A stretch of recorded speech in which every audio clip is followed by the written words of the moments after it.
পরিকল্পনা ছিল বিলাসবহুল হোটেলে। পরে সেই সিদ্ধান্ত থেকে সরে এসে এটিকে একটি আবাসনের রূপ দেওয়া হয়। তবে সাধারণ আবাসন নয়, বিলাসবহুল আবাস। বাড়িটির নাম হ্যাংঝো রিজেন্ট ইন্টারন্যাশনাল।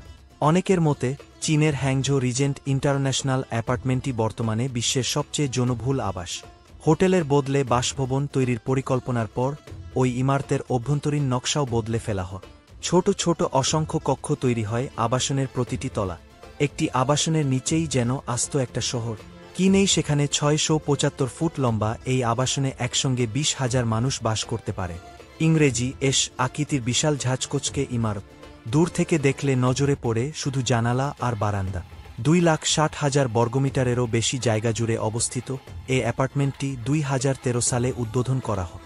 আবাসনটিতে মোট ৩৯টি তলা রয়েছে, আর তাতে কয়েক হাজার উচ্চ মানের বিলাসবহুল ফ্ল্যাট রয়েছে বলে সংবাদমাধ্যমের প্রতিবেদনে বলা হয়েছে।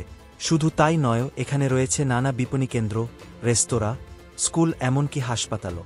অত্যাধুনিক ফিটনেস সেন্টার, খাবারের দোকান, সুইমিং পুল, সেলুন সবই রয়েছে এর চৌহদ্দির মধ্যে। বিভিন্ন প্রতিবেদন অনুযায়ী এই বাসভবনে বাস করেন চীনের হ্যাং পিয়াওরা। চীনের তরুণ পেশাদার, সমাজমাধ্যমের তারকা এবং প্রভাবশালীদের হ্যাং পিয়াও বলা হয়। চীনা সংবাদ সংস্থা সিনার একটি নিবন্ধ অনুসারে জানালা ছাড়া ছোট অ্যাপার্টমেন্টগুলো সাধারণত প্রতি মাসে প্রায় ১,৫০০ RMB, তাতে $২২০ ভাড়া নেয়।